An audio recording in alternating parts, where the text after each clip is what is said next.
Estamos aqui mais uma vez com mais um episódio do Pode Isso LanaCast, o seu podcast mãe que precisa, que necessita de receber a transformação pela informação. Um podcast feito por um escritório de advocacia que tem o propósito de te ajudar a enxergar não só os seus direitos, mas o seu lugar na sociedade e o seu lugar dentro dos seus relacionamentos, dentro da sua família. Hoje nós temos mais... É o 7º episódio, né? É. 7º episódio do nosso podcast. Eu quero te pedir para você acompanhar também esse podcast no Spotify. Nós estamos lá no Spotify. Não vou pedir para você curtir agora, porque você tem que gostar do conteúdo, você tem que acompanhar até o final do vídeo. Aí no final, sim, eu vou pedir o seu like, que eu tenho certeza que você vai curtir muito o nosso conteúdo. Mas você já pode se inscrever no canal agora e também ativar as notificações clicando no sininho, que está aí logo embaixo do vídeo para você que está acompanhando no YouTube. Para você que está ouvindo pelo Spotify, segue também a nossa playlist de podcasts, acompanha todos os outros que estamos lá, porque sempre que a gente produzir um material, sempre que ele for publicado, você vai ser a primeira pessoa a ficar sabendo disso. Na descrição também aqui tem as nossas redes sociais, @VitorLanaAdvogados. Só descer aqui um pouquinho na descrição e acompanhar também o nosso trabalho por lá. Hoje nós temos um podcast muito especial, mas primeiro as palavras dos meus co-hosts. Sempre primeiro, Lilian, minha digníssima esposa. Nossa, tava com saudade, né? Ficamos aí um tempinho sem gravar, né? Muita coisa acontecendo. Então, assim, igual brinquei hoje, essa tem sido uma das coisas que eu mais tenho gostado de fazer dentro do nosso projeto, né? E é um desafio para mim, porque falar para a câmera, para mim, sempre foi um bicho de 7 cabeças, mas eu tô melhorando, né? Queria dar as boas-vindas à nossa convidada, tô muito feliz de você estar aqui. Acompanho o trabalho, né? Sou mãe desde 2014, né? Então antes disso um pouquinho, né? Com a gestação. Mas acompanho desde essa época, né? Esses perrengues da maternidade, eu já acompanho o trabalho da Bebel, então dá as boas-vindas. E tô muito satisfeita de você ter aceito. Thiaguinho? Também, estamos aqui mais uma vez. Muito obrigado pela audiência, muito obrigado por acompanhar. E eu tava, antes da Bebel chegar, eu tava falando com a Lili, eu acho que esse vai ser um dos melhores que a gente vai ter, dos 7, né? Porque vai lembrar um pouco do que... Eu acho que vai lembrar um pouco do que a Alzira falou, depois da Nanúbia, então vai ser muito legal. Então tenho certeza que vai ser um excelente episódio. Obrigado, Bebel. Com certeza, vai ser top demais. Vocês já deram spoiler, né, da nossa convidada, mas eu vou apresentá-la e agradecer também. Nós vamos receber aqui a Bebel Soares, ela é arquiteta, psicanalista, a mãe do Felipe, mineira que hoje mora em São Paulo, criadora de um dos maiores grupos de mães, o Padecendo no Paraíso, que eu tenho certeza que você conhece, desde 2011, autora do livro Sem Paraíso e Sem Maçã e colunista do jornal Estado de Minas. Bebel, obrigado demais pelo prestígio de ter aceitado nosso convite. Eu que agradeço o convite, gente. Muito bom. Coisa boa.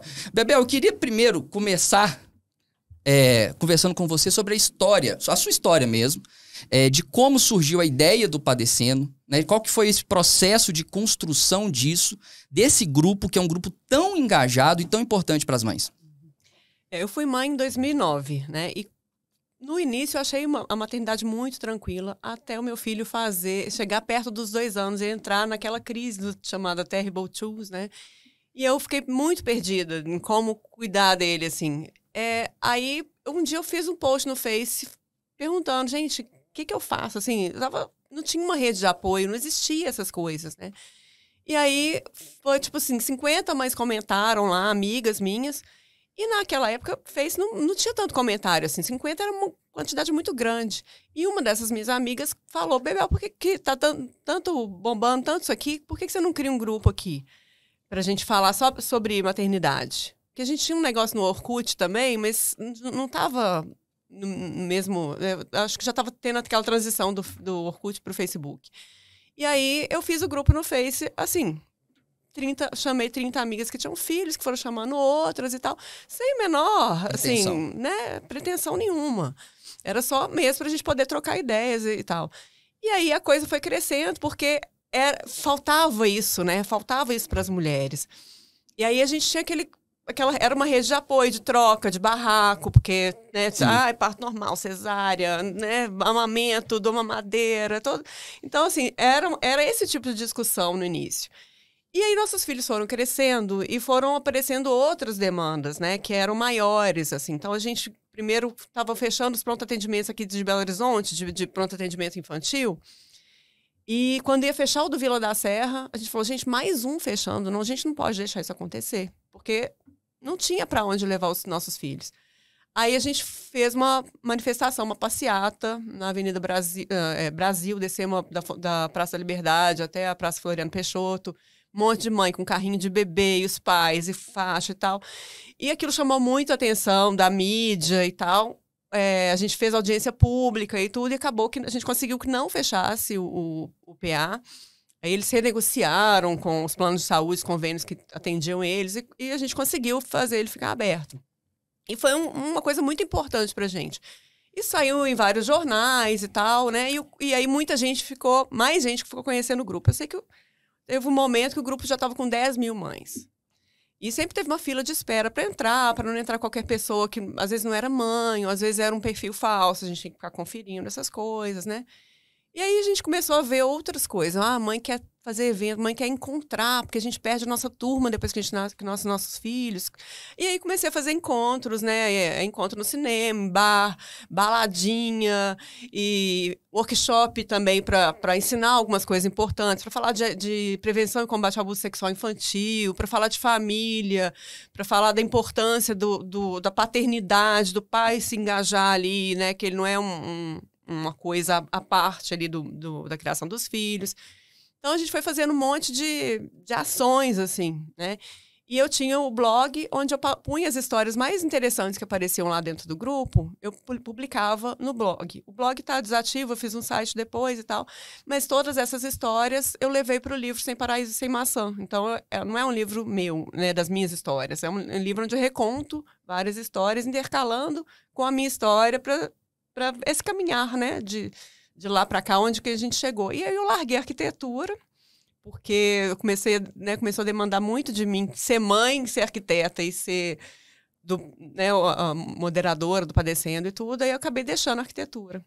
E agora eu estou terminando minha pós em psicanálise, agora no final de setembro, no início de setembro, porque eu falei, gente, eu já falo com tantas mães, já atendo tantas mães, eu preciso ter um embasamento maior para ajudar essas mulheres. E aí eu parti para a psicanálise por causa disso. Criou uma comunidade, na verdade, né? No senso de comunidade e pertencimento, que surgiu de uma das coisas que eu acho que é importante a gente tocar aqui, que muitas das nossas seguidoras trazem para a gente, das nossas clientes também, é justamente essa questão da maternidade, que às vezes fica transparecendo ser um fardo, né? Transparecendo ser uma missão solitária dentro dos ambientes familiares. Eu falo muito sobre isso porque a gente percebe que a gente recebe muito no escritório. Eu falei recentemente num podcast sobre o tal do trabalho invisível, né? De que a gente vai para o Poder Judiciário, por exemplo, vai discutir uma pensão alimentícia. Aí, na hora que vai fazer os cálculos ali do que a criança precisa de fato ali para sobreviver, para ter uma vida legal e tudo mais, para se desenvolver, porque a mãe que está com a criança também tem que pagar, entre aspas, um percentual. E tira do balaio todo o trabalho que ela tem que ter, não só porque ela quer, mas porque é jogado para ela. E eu vi você comentando sobre isso no seu perfil e tudo mais. Eu queria que você falasse um pouquinho sobre essa questão da maternidade e desse trabalho invisível, tanto que essas mulheres sofrem com a falta de compreensão e reconhecimento disso nas mais variadas instituições. Não é só no judiciário, não. Nas mais variadas instituições. Isso é cultural e vem de séculos, não é de agora, né? Que a maternidade é compulsória para as mulheres. A gente tem uma obrigação social de ter filhos e de cuidar desses filhos, de estar presente ali. E isso impede, muitas vezes, que a gente esteja no nosso ápice do mercado de trabalho, né? Que a gente consiga subir profissionalmente como os homens conseguem, porque eles têm muito mais liberdade de focar no trabalho. E esse trabalho invisível, realmente, a gente não percebe também. A gente não dá valor para ele. Até que a gente tem que fazer. E eu comecei a dar valor para o meu trabalho foi muito interessante porque isso me serviu para falar com as mulheres. Gente, olha só, tudo que você está fazendo, né? Porque o filho não cresce de repente sem ter ali você, né? Todo mundo fala, precisa de uma aldeia, né? Tem um ditado africano, precisa de uma aldeia para criar um filho, mas a gente está sendo aldeia sozinha, né? A gente, é só nas costas da mãe. A gente precisava de ter um apoio de toda a comunidade, toda a sociedade, um apoio do governo. A gente precisava merecia ter um salário, né? Para trabalhar.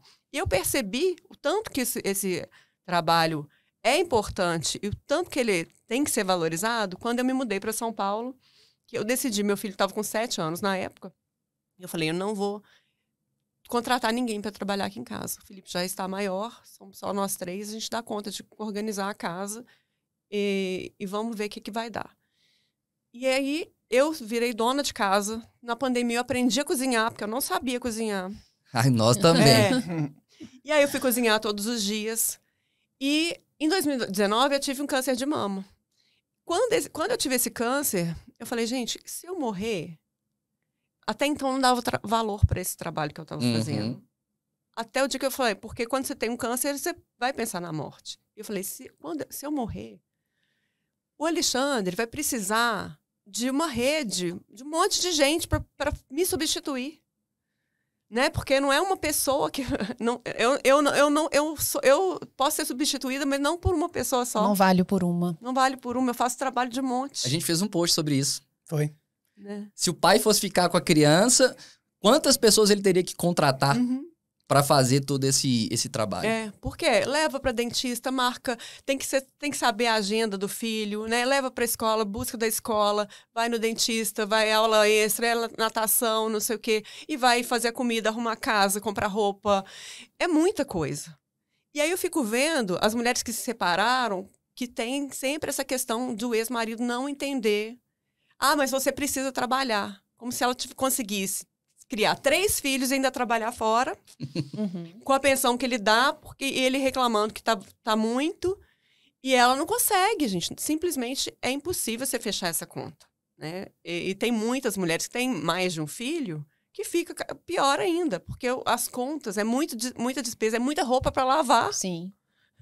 Né? É muita demanda, né? Porque Muita uma criança demanda, né? E cada uma vai ter, tendo mais de um filho, cada uma vai demandar diferente, de maneira diferente, né? Ela vai ter que saber se colocar de uma maneira diferente para cada filho, e tem ela, né? Foi uma dos meus grandes questionamentos depois que eu tive filho. Eu não me separei, mas depois que eu tive filho, eu entrei meio que em colapso, porque eu trabalhava muito, eu amava onde eu trabalhava, aí eu tive filho, onde eu fico nesse mundo? Né? Que foi um dos meus grandes medos em relação à maternidade. Onde estou eu? Né? Onde que eu entro nisso aqui? Porque eu tenho que dar conta. Tinha colocado na minha cabeça, eu tenho que dar conta. Como todas as outras mães. Mas e eu? Né? Essa individualidade, né?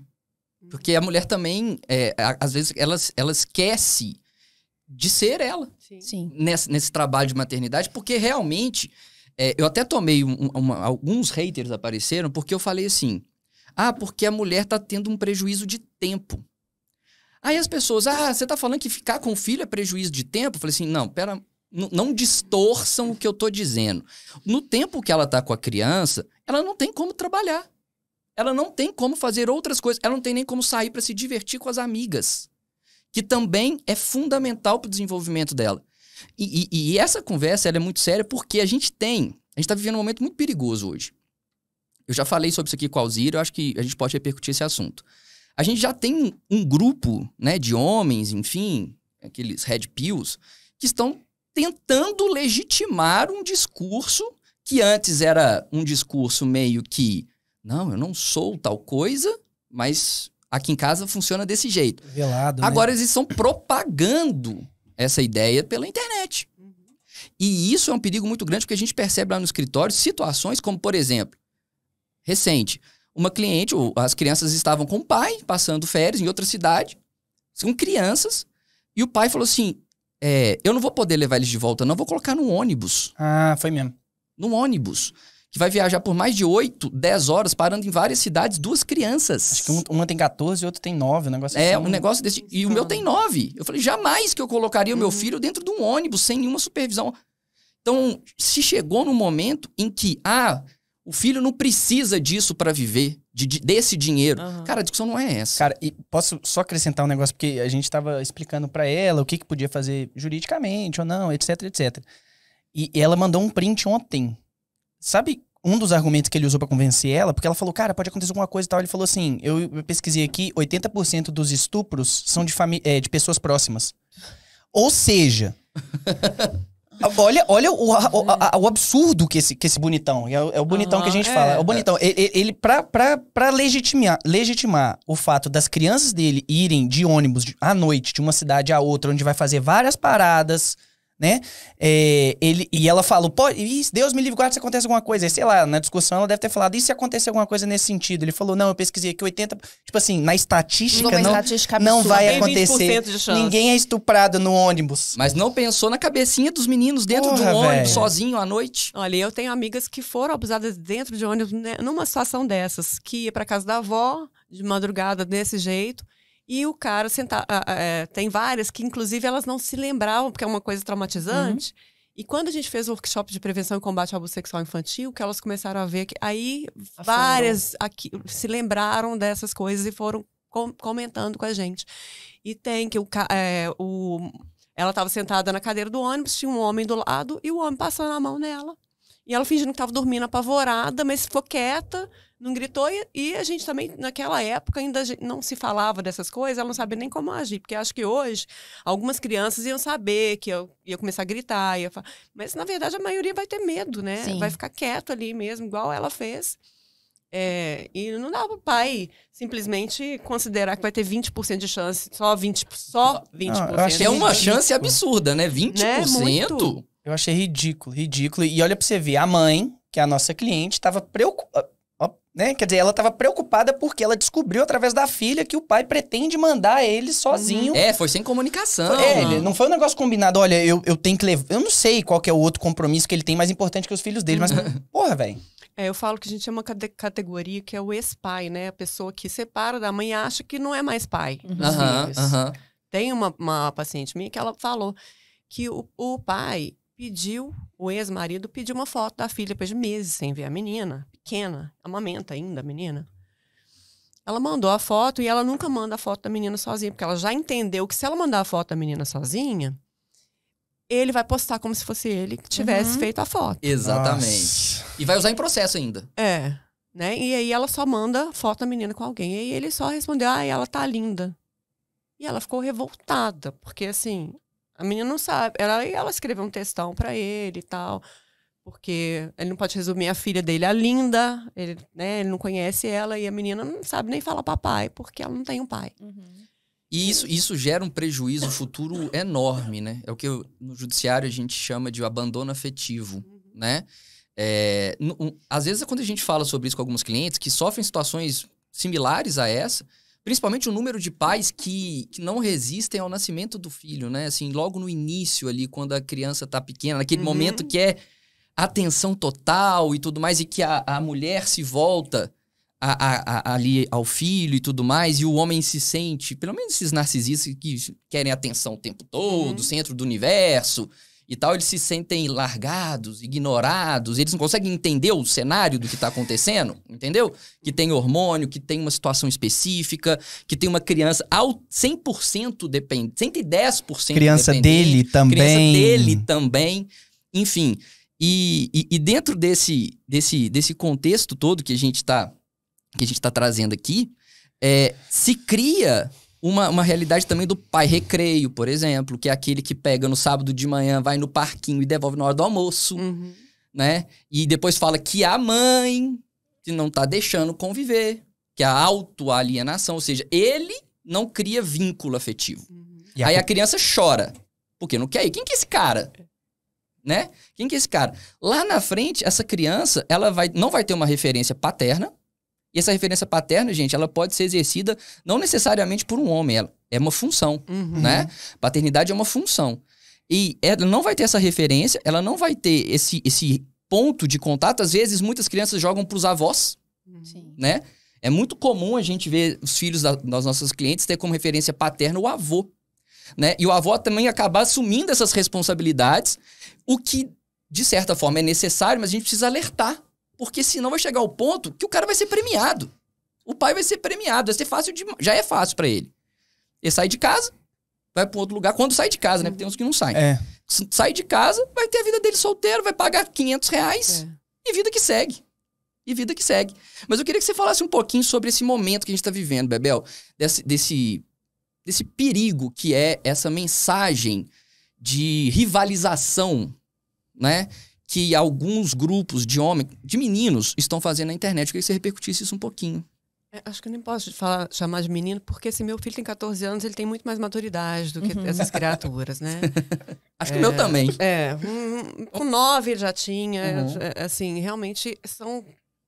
eles estão num nível de alucinação pra mim, que já, né, tá alucinando. Começa a ter uns delírios de que mulher odeia homem, de que o feminismo confunde feminismo com femismo, né? Porque são coisas diferentes. Nós não somos feministas, a gente não quer colocar o homem abaixo da gente, a gente quer igualdade. Eles não conseguem entender isso e fica com esse discurso de mulher tem que ser assim, assado. Não, tem um que fala que a mulher tem que ter, que ele dá de presente para ela cursos, pós-graduações, porque ela tem que ser muito inteligente.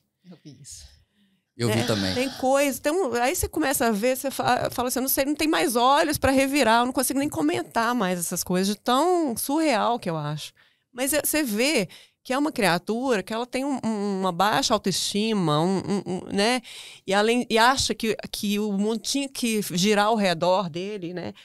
O filme da Barbie tem até um meme, outro que eu li agora, que a menina fala assim, ele mostra exatamente isso, que o Ken pira quando ele não tem controle de tudo. Quem tem um surto. Então, esses caras são o Ken é surtado. Por isso que eles estão brigando com o filme da Barbie. Porque mostra exatamente esse surto que eles têm de, nossa, vamos, agora é o patriarcado, e nós somos isso, nós somos aquilo, e vem com todo esse estereótipo, assim, né, de bombadão, de aquele biotipo, assim, né, de vai malhar, vai ser assim, vai usar tal roupa e tal. E é muito engraçado, porque o filme retrata, no momento, essa galera. Eu vi uma crítica, foi muito legal, uma crítica aqui do filme. Eu não vi o filme ainda, não sei se quando for subir pro ar, vai ser rápido, provavelmente eu não vou conseguir ver ainda. Mas tem uma crítica que o crítico, não me lembro o nome, desculpa, depois eu posso até falar quem que falou o seguinte: a polêmica da Barbie só existe porque ela incomoda quem sempre foi protagonista.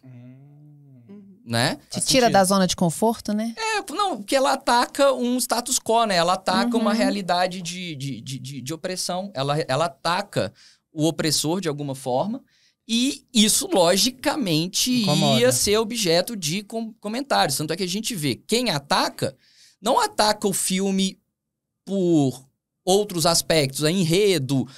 Não, é porque tem uma pegada de força da mulher dentro da história. Pela mensagem que ele passa, e de um incômodo do homem, né? Por essa mensagem. E é impressionante, isso que você falou é impressionante, porque o que a gente percebe nas nossas clientes e nos relacionamentos abusivos? Os relacionamentos abusivos, invariavelmente, eles são oriundos de narcisistas, de dominadores, enfim, dos bonitões. A gente denominou bonitões. Que são exatamente esses caras que têm medo de perder o controle e perder a reputação. Porque eles jogam pra fora. É a masculinidade frágil, né? Isso, exatamente. Quem tem que muito reafirmar a masculinidade tem algum problema. Sim. Algum problema ele tem, eu não sei qual. Talvez Freud esse... explica. Freud explica. Porque eu preciso reafirmar para as pessoas que eu sou homem? Eu não preciso. Ninguém precisa reafirmar nada. O que você sabe de si, né? Muita gente, às vezes, a gente no ambiente masculino, né? Tem umas brincadeiras. Tem umas brincadeiras que eu entro aqui, sai aqui. Porque eu faço muitas coisas com meu filho que muitos homens não fazem. E eu gosto. Eu gosto de estudar com o João Vitor.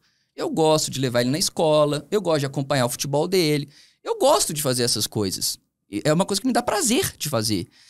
Não é um dever. De alimentá-lo desde que nasceu. Desde que nasceu. De dar banho, de trocar uma fralda, de fazer coisas normais. Não tem nada de surreal. Homem, né? Não, de jeito nenhum, ele é meu filho. Falo que se eu pênis não vai cair se você fizer isso. Não vai. E a gente nunca teve ninguém pra ajudar a gente, né? A gente criou o João Vitor. A minha sogra ficou com a gente lá 30 dias, no início, realmente. Mas ela ficou mais para aquele suporte operacional, vamos dizer assim, de fazer comida e tal, de ajudar a gente. Ela foi embora com 30 dias, assim, ó. No 30º dia, ela ainda... Quer que eu fique mais e tal? Ali ela falou assim, não, agora é com a gente. Agora é com a gente. Então, são 9 anos, nós dois. Nós dois. Dividindo noite em claro e tudo mais.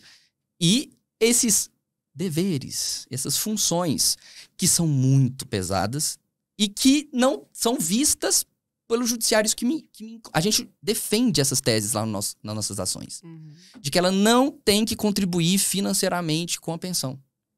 Porque se, por acaso, ela deixar de fazer tudo aquilo que ela faz, vai precisar de mais pensão. Sim, já aconteceu isso com uma paciente minha, que foi o seguinte. Ela ficou com os 3 filhos quando eles se separaram e estava muito puxado. Ela começou a pegar uns trabalhos e tal, e não estava dando conta de gerenciar tudo. E aí o ex-marido falou, não, então deixa que eles ficam uma temporada comigo, vamos ver o que dá. E aí ele teve que contratar uma funcionária para isso, era Uber para aquilo, era não sei o que lá. E ele começou a gastar tanto dinheiro que ele parou de dar pensão para ela, mas ele começou a gastar tanto com tudo que ela fazia, né, para preencher o espaço que ela ocupava ali, que acabou que os filhos voltaram para ela. Nem ele quis, né? Ele não deu conta. Não dá conta. Porque ele viu que ou ele trabalhava ou ele ficava. Mas ainda assim, ele não valoriza o que ela faz. Mesmo ele tendo vivenciado isso, ele não consegue enxergar que ela não tem como ela pegar arrumar um emprego de 8 horas por dia e cuidar dos 3. E muitas dessas mães, às vezes não, né? Elas não acompanham, porque a gente tem clientes lá que, tipo, eram engenheiras pós-graduadas e tal, estavam bem no mercado de trabalho, abdicaram disso pra família dela e do bonitão. O bonitão subiu, porque ela deu o suporte pra ele, né? Ele deu a família. Ele não subiu sozinho. Ele não subiu sozinho, né? E aí se separaram, não deram certo, mas assim, nada. Ela que não trabalhou porque não quis.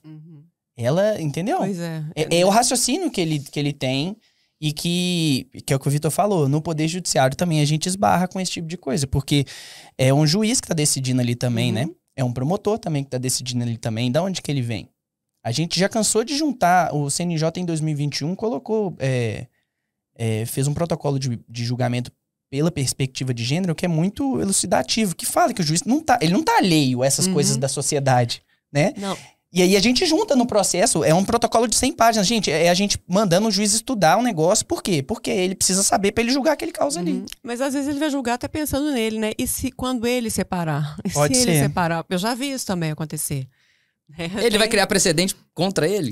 Não vai. Não vai, é difícil. E esse ponto não tem jeito de você tirar essa perspectiva da cabeça dele, entendeu? Essa é uma grande luta, principalmente, a gente já atua no Brasil inteiro, sabe, Bebel? Quando a gente até diminuiu o nosso foco de atuação no Norte e no Nordeste, porque eu falo isso aqui com a maior tranquilidade do mundo.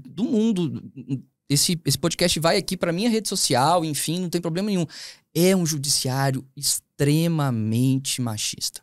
Machista e até misógino, né? Exatamente. É um negócio cruel o que se faz no Norte e no Nordeste do Brasil.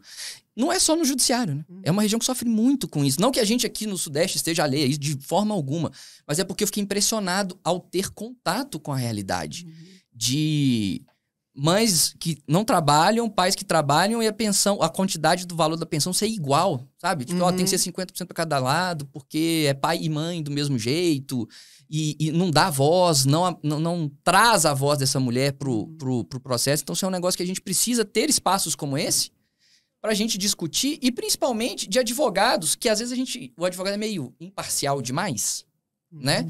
E eu acho que o fruto de um pouco do nosso sucesso é justamente a gente não ser imparcial. Porque eu sou parcial. Eu tô de um lado da mesa, muito claramente. A gente escolheu um lado, né? A gente escolheu um lado, né? Tem um propósito envolto nisso.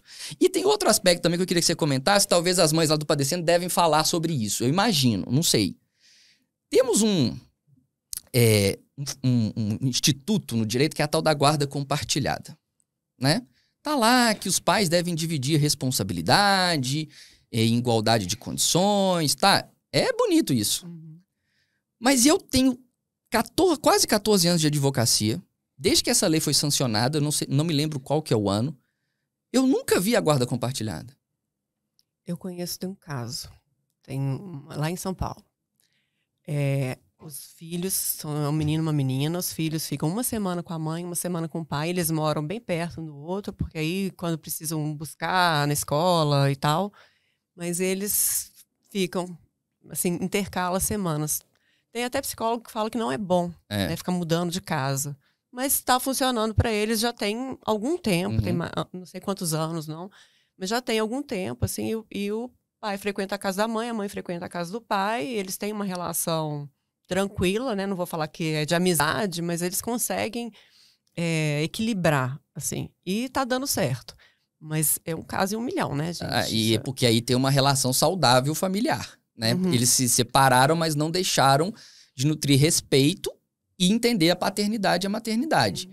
O que me choca é que hoje nós temos uma realidade em que a criança fica com a mãe, a guarda é compartilhada no sentido de divisão de responsabilidades, tudo bem, a criança vai morar com a mãe, ok, o domicílio é com ela, eu até acho que é sempre a melhor solução. A gente não trabalha essa realidade de uma semana com o outro, porque a gente não gosta da criança que vive de mochila.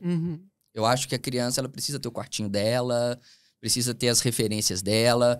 A gente sabe que criança precisa de regra, ela clama por regra, para ela ter um entendimento do mundo.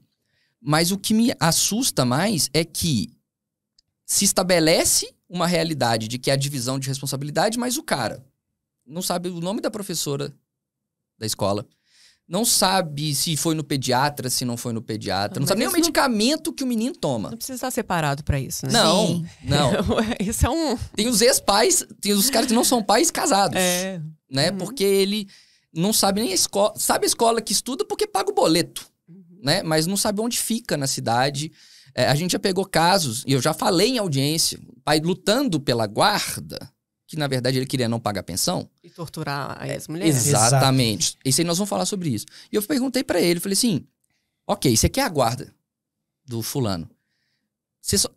Vamos aqui, quem que é a professora e qual ano letivo ele tá frequentando agora? O cara não sabia responder isso. A gente tem um caso no escritório que a pessoa tá pedindo a guarda e ele fez uma conta de pensão que vai ficar abaixo do que ele paga de comida pro cavalo. Nossa. E ele colocou isso lá. Eu pago tanto pro meu cavalo, essa pensão tá demais. A comida pro cavalo foi um obstáculo para ele pagar a pensão. Tipo assim, a comida do cavalo era, sei lá, 2.000. E ele queria pagar R$700 de pensão. Dentro de um processo, hein? Dentro de um processo. Não, aí a pessoa não tem vergonha de fazer. Nossa, gente. Eu tava até conversando com a Ju. Me espanta também o profissional que colocou isso no papel, cara. Porque tem cliente que vem... As pessoas são leigas. E eu tô com... Não, cara, isso aqui não dá. Porque vai pegar mal. Né? Igual teve uma cliente lá que ela tava querendo, tipo, suspender as visitas paternas por conta da religião que ele tava seguindo. Acho que era um bandista, alguma coisa assim. Não, peraí, aqui não temos uma causa aqui, calma aí. Inclusive vai pegar muito mal se você fizer isso. Além de você não conseguir, você ainda vai ficar, ele ainda pode, né? Não é assim. Aí eu fico espantado com os profissionais. Por isso que é importante a gente ter esse bate-papo aqui, porque não só a postura do bonitão, mas ele acha amparo no outro profissional que tá ali, que era pra estar... Não é melhor. Eu entendi e tal, mas o cavalo... Eu não sei se o juiz vai gostar muito. Sabe, alguma coisa assim. Eu fico impressionado. Semana passada eu até mandei esse vídeo pra vocês. As pessoas não têm vergonha. Uma pessoa conhecida minha, um bonitão conhecido meu, ele postou um vídeo de zoeira. Mas sabe aquela zoeira que ele se colocou, ele escancarou para o mundo o quão miserável ele é. É uma zoeira de um pai com uma criança que chega no pediatra. Talvez você tenha visto esse vídeo. Ele chega no pediatra, a pediatra fala, qual que é o nome dele? O nome completo? Aí ele... E qual que é o peso dele? Aí ele carrega a criança. É mais ou menos tanto. E qual que é o nome da professora da escola dele? Aí ele, qual que é mesmo, Joãozinho? Por que você tá aqui? Por que você tá aqui? Peraí que eu vou ligar pra minha esposa. Porque não sei o que ele teve. E esse bonitão compartilhou esse vídeo zoando, né, como uma forma de zoeira, e marcou o filho dele. Então não bastou ele se colocar como um bosta. Ele simplesmente humilhou o filho dele, já é uma criança adolescente, ele humilhou o filho dele pro mundo inteiro. Então, assim, as pessoas não têm limite pra vergonha, sabe? Elas não têm vergonha, na verdade, né? E o que me espanta mais é quando a gente vê alguns argumentos, eu acho que a Bebel vai concordar comigo, que tem um pessoal que volta pra Era das Cavernas, né? Eles querem explicar que as mulheres têm que ficar em casa, que tem que ser... Porque nas cavernas, a mulher é que cuidava e o homem ia caçar. O que você pensa desse argumento? Porque é um negócio assim, pô, a gente tá em 2023. Olha, tem algumas pessoas que pra mim têm uma dissonância cognitiva, que não tem como eu contra-argumentar isso, né? A pessoa vai falar e eu vou falar... Ela não vai compreender o que eu vou tentar explicar para ela, que não é assim, que o mundo girou, que tem muita coisa acontecendo, né? É igual tem gente que tá voltando para a Idade Média aí também, fazendo caça às bruxas. Essas coisas, a pessoa vai falar que a Terra é plana, para mim tá tudo na mesma categoria ali, né? De alucinação coletiva. Tem uma alucinação, que é uma galera que tá alucinando mesmo. Aquela... coisa da massa, né? Que você tem que seguir alguma coisa e você não vai raciocinar, você vai pegar o negócio mastigado que te entregaram ali uma teoria louca e você vai engolir aquilo e começar a tomar por verdade. Então, não é, né, a era da fake news, a pessoa, ela acredita no que é conveniente para ela, né? Não no que é real, né? No que acontece. Nós estamos vivendo na era da conveniência, na era do o que é mais fácil para mim? Né? E tem outro aspecto também que eu queria bater um papo, que é sobre um conceito que surgiu, né, que é a chamada maternidade atípica. Que são essas mães, né, que têm filhos especiais, que têm filhos que demandam mais cuidado, né, por N fatores, por N situações, e que essas ainda têm um peso maior. É uma solidão gigante. É enorme. A mãe atípica, porque o que acontece? As crianças, os filhos neurodivergentes, eles demandam muito mais dos pais, né? Vou dizer dos pais, mas, se não me engano, 80% dos homens abandonam a família quando o filho tem um diagnóstico de alguma deficiência. Então, de cara, o homem já não dá conta, é isso. Quem pira quando ele perde o controle. Então, quem não tem o controle do filho, né? Ele larga. E tende, inclusive, a culpar a mãe pela deficiência do filho. Que não tem, né? A gente sabe que é surreal isso. Mas, às vezes, vem do próprio pai, o gene. Porque, às vezes, um autismo, por exemplo, é comprovado que tem a questão genética, que muitas vezes o pai já tem um pouco e passa para o filho. Então, assim, essas mulheres, às vezes, a família não apoia. Tem um índice de suicídio muito grande entre as mães atípicas. Pela solidão, pelo medo que elas têm de não dar conta de cuidar. Ou, às vezes, ela tá dentro de casa com o filho, sozinha, um filho autista severo, tem muito caso. A mãe tem um piripaque em casa, morre. Já teve vários casos. Ano passado teve 2 casos, assim. E o filho morreu porque não tinha quem alimentasse. Ninguém da família deu falta. Só perceberam, sei lá, depois de uma semana, acharam a mãe e filho mortos dentro de casa. Então, é absurdo. Lá em São Paulo, a Andréa Werner, deputada estadual, ela faz um trabalho maravilhoso, que ela é do Gabinete da Inclusão. Então, ela tem propostas para que essas mães sejam amparadas. E é maravilhoso o trabalho que ela está fazendo, está sendo muito reconhecida assim, no Brasil, em São Paulo, principalmente porque ela está atuando lá. Mas é uma pessoa que eu sei que vai além, assim. E ela fala muito da inclusão. Ela tem um filho autista, o Theo tem 15 anos já, ela é muito minha amiga desde o início do Padecendo. Ela também é daqui de Belo Horizonte, mas se mudou para lá. E o Gabinete da Inclusão, ela cria leis, ela verifica, ela acompanha se a lei está sendo executada, enfim. Para que as crianças tenham lugar para serem cuidadas, que não fiquem só na tutela da mãe, né? Tem escola, porque às vezes o ideal é a escola inclusiva. O Theo está numa escola inclusiva fazendo um trabalho super bacana lá em Vinhedo. Mas nem toda criança autista tem acesso ou consegue, quando eles vão ficando maiores, por exemplo, uma pessoa com síndrome de Down, chega uma hora que não consegue acompanhar a escola normal. E aí acaba indo para uma outra escola e tal, onde vai conseguir continuar o aprendizado. Então, a gente precisa ter os dois modelos de escola. A escola normal inclusiva e a escola especial para atender essas outras crianças, para que a mãe não fique dentro de casa com uma criança ali sozinha, sem dinheiro. Muitas vezes, a mãe empreendedora é aquela mãe que se ferrou, que não está recebendo pensão, ou que está recebendo lá R$200 que não consegue pagar nada, e ela tem que fazer alguma coisa dentro da própria casa, né? Vai fazer um artesanato, alguma coisa, para conseguir sobreviver. Então, a sobrecarga, ela não dorme, é extremamente sobrecarregada, não tem acesso à saúde, né, ao cuidado com a sua própria saúde mental, e pira. Né? Vem muita depressão por causa disso. É uma pressão muito grande e que, até para as mães que estão acompanhando a gente aqui, para entender uma coisa que é super importante, se você tem 2 filhos, tem 3 filhos e um deles, né, tem algum diagnóstico, tem algum cuidado especial que precisa ser tomado, dentro da lei, esse filho tem direito a receber mais pensão. Por mais que eles são seres humanos iguais na perspectiva humana, mas ele tem mais necessidades. Ele precisa de um tratamento, ele precisa de um acompanhamento mais próximo, ele precisa de tomar alguns medicamentos. Então, é lógico que numa realidade, né, que a gente às vezes quer distribuir tudo igual, ou às vezes que o pai também coloca isso, não, eu já pago pensão de tanto para outro filho do outro casamento, então eu tenho que pagar a mesma coisa para esse filho. Não funciona dessa forma. Cada filho é uma história. Filho não é número. Filho é um contexto que tem um início, que tem sentimentos, que tem dores, que tem angústias, que tem alegrias, que tem as suas necessidades. Mesmo aqueles filhos que não possuem nenhum diagnóstico, ele tem as suas necessidades afetivas que precisam ser suplantadas. Então, para você que está acompanhando a gente aqui, lembra sempre disso. Você pode ter um filho que vai precisar mais mesmo, e isso é normal.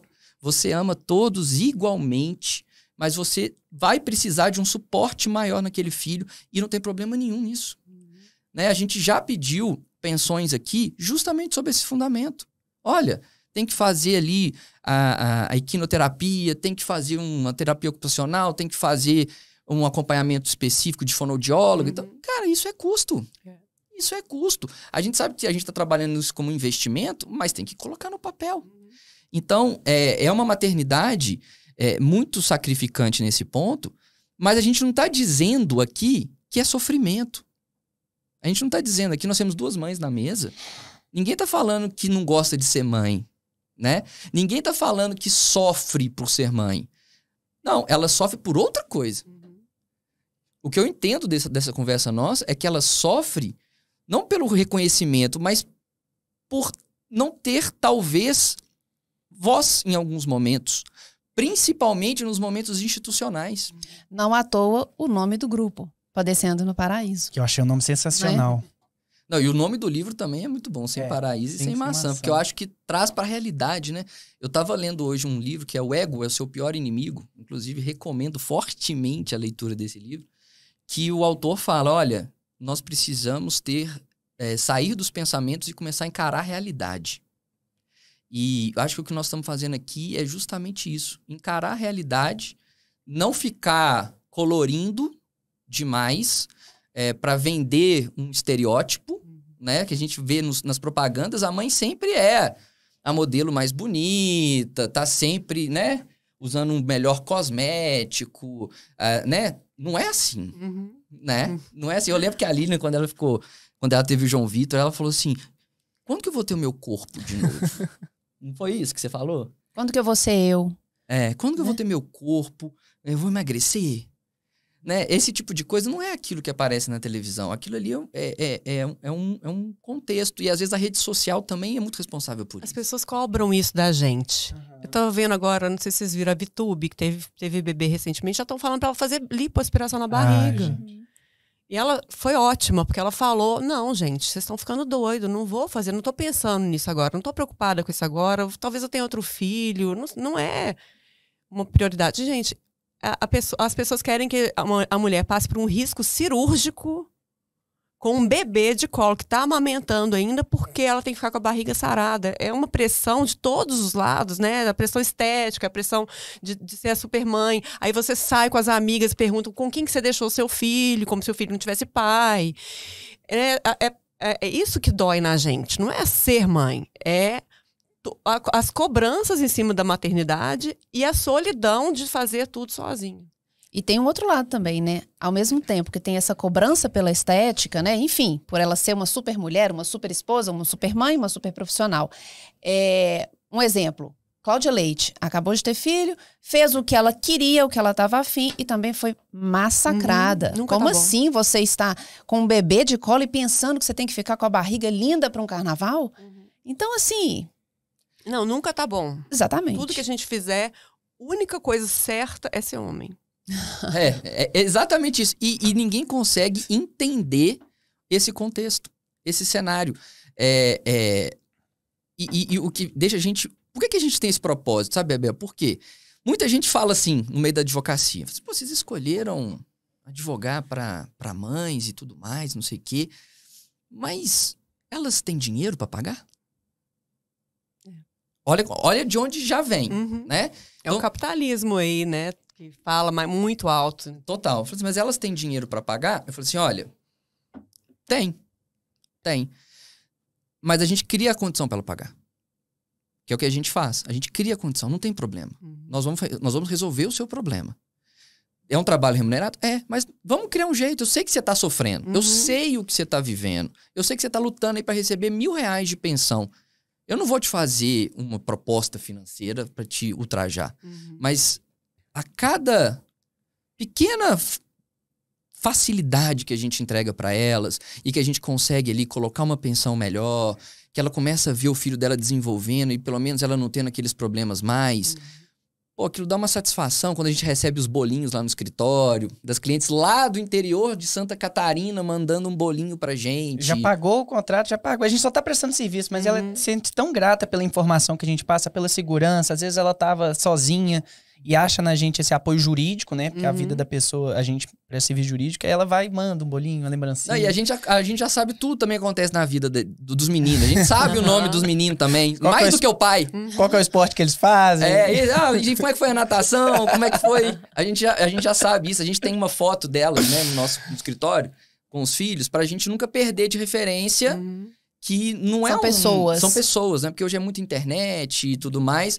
São essas pessoas aqui que a gente cuida, são essas pessoas que a gente tá do lado e tudo mais. Mas, Bebel, o papo bom termina, infelizmente. Obrigado demais. Eu queria que você falasse um pouquinho do Padecendo, como que as pessoas podem encontrar o Padecendo na internet, fazer parte dessa comunidade. A gente tem o Instagram, @Padecendo, YouTube, @Padecendo, o Facebook, Padecendo no Paraíso, o grupo do Face, é só mandar um direct lá no Instagram que eu passo o link para a pessoa entrar no grupo. A gente tem um grupo do WhatsApp que é mais restrito às padês raiz que a gente fala, porque as pessoas não estão gostando mais de usar o Face, tá meio... Virou coisa obsoleto, de velho, assim, né? Então, a gente fez esse grupo no WhatsApp que pra gente estar tricotando ali diariamente, é dificílimo se acompanhar 200 mulheres falando, você imagina... A gente sabe isso lá no escritório. Porque são 5 assuntos ao mesmo tempo e ninguém se perde. Eu falei, gente, um homem entrar nesse grupo esquece. Quando eu conheci a Lilian, eu acho que eu posso ser cancelado na sua família agora. Gente, por favor, de coração, já tem 15 anos que eu participo da família, por favor. Quando eu conheci a Lilian, a primeira vez que fui pra Divinópolis, que a família dela é de lá, ela é de lá, eu cheguei no Natal e estavam as tias, as primas conversando. Não tinha ninguém falando o mesmo assunto e todas se entendiam. Não, conversa aqui, aí você conversa com o de lá. Eu juro por Deus, eu parei de fora, olhei, não consegue. Puxei uma pessoa e falei assim, repara. Eu até falei com a Lilian, que a Lilian ainda é a mais calada. Eu falei assim, repara lá, a sua avó tá falando de uma coisa, a sua mãe tá falando de outra, tá todo mundo concordando, tá interagindo e eu tô perdido. Aí você tá conversando aqui, você tá prestando atenção lá, e já tá se respondendo um negócio de aí lá. Aí tem um menino caindo ali, você já fala assim, ô menino... Sabe, tem um menino fazendo alguma coisa, já chamou a atenção do menino, o menino também não entendeu. É desse jeito mesmo. Isso é um dom que a mulher tem. Eu não sei se é um dom que a gente aprende, porque tem que fazer tanta coisa ao mesmo tempo, desde pequena, né? Que a gente começa a ficar mais... Darwin explica, né? A gente já foi se adaptando. Isso, com certeza. Tem uma relação aí com a seleção natural. Mas obrigado, Bebel. Aqui, eu que agradeço. O @ do Padecendo vai estar aqui na descrição, tá? Do nosso podcast. Então, não deixem de seguir. Acompanhem um conteúdo super bacana para você que é mãe, de qualquer cantinho do mundo. Tá? Gente, eu tô no TikTok, Babel Soares, tá, aí, gente? Coisa jovem. Babel Soares. TikTok, eu sou viciado em TikTok hoje. É, né? Eu sou viciado em TikTok porque... Um jovem senhor. Eu gosto, gente. Eu gosto de ver o que tá acontecendo ali. Eu gosto dos vídeos, são mais longos que os Reels. Então, enfim, eu curto bastante. Obrigado, Bebel. Obrigada a você. Foi muito bacana, tá? Muito Queria também agradecer demais, desculpa. Eu acho que o Padecendo, né, para nós mulheres, para nós mães... Ele não fala só... O serviço que ele presta a gente não é só em relação à maternidade, mas em relação a gente como mulher. Que foi uma das grandes dificuldades minhas e, com certeza, de toda mãe, de se encontrar nesse mundo, de continuar se encontrando nesse mundo como mulher. Então, esse tipo de grupo, de pessoas unidas, eu acho que uma levanta a outra, né? Então, esse é o principal, é o que eu vejo de mais bonito ali dentro, né? Você encontra de tudo. Né, uma palavra de consolo, uma risada, enfim. Né? Então, eu queria te agradecer demais, parabenizar por tudo que você tem feito. Obrigada. Né? Por todo esse trabalho, né? E te agradecer, só isso. Muito obrigada mesmo. Parabéns. E quando ela começou a descrever como que começou, eu consegui imaginar. Ainda mais que você falou que você veio do bairro que você veio, até aquela praça que fica ali, perto do Juizado Oficial, eu falei, ela tava ali. Ali mesmo. Eu consegui imaginar, assim, sabe? E por isso que deu certo, porque logo lá em 2000 não sei quanto, você criou uma comunidade que hoje a gente tem, que são pessoas que têm os mesmos problemas, as mesmas dores, as mesmas angústias, se entendem. Então, mulheres, sigam, porque...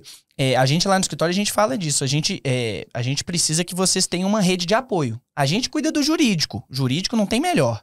Agora, tem algumas outras questões que aí vocês vão achar lá. Exatamente. Não podemos confundir. Não somos psicólogos, jamais, nem psicanalistas. Somos advogados. Eu sei que quando a gente resolve o problema, ajuda nesse lado. Né? Traz um conforto e tudo mais. Mas nós não podemos orientar. Seria uma irresponsabilidade. Não é isso? Gente, obrigado. Mais um Pode Isso, LanaCast fechado com sucesso. Subimos o sarrafo mais uma vez. Espero que vocês tenham... Espero não. Vocês gostaram, vocês estão aqui até agora. Então vocês vão curtir, né? Lembra que eu falei lá no início? Deixa pra curtir no final. Quem chegou até o final só chegou porque curtiu. Então deixa a sua curtida aqui. Não se esqueça de inscrever no nosso canal, clicando aqui embaixo, e também de ativar as notificações. Por que ativar as notificações? Porque tão logo esse vídeo seja publicado, ou os outros vídeos que a gente produz, não só o podcast, os nossos vídeos, o nosso conteúdo, você vai ser a primeira pessoa que vai receber essa informação e vai pegar ela novinha, em primeira mão. Também estamos no Spotify, não se esqueça, segue a nossa playlist lá, acompanha ali na hora que você está treinando, fazendo alguma tarefa de casa, dirigindo para ir para o trabalho, enfim. Escuta também o podcast que vai te ajudar bastante. Eu, por exemplo, gosto muito de podcast no Spotify. Tá? Eu gosto muito no Spotify porque eu consigo fazer outras atividades e concentro. Mas nós estamos aqui onde você quiser, no YouTube, no Spotify e no Instagram, @VitorLanaAdvogados. Minhas queridas, muito obrigado pela paciência, muito obrigado por nos acompanhar. Fiquem com Deus e até o próximo Pode Isso, LanaCast. Desistir não é uma opção.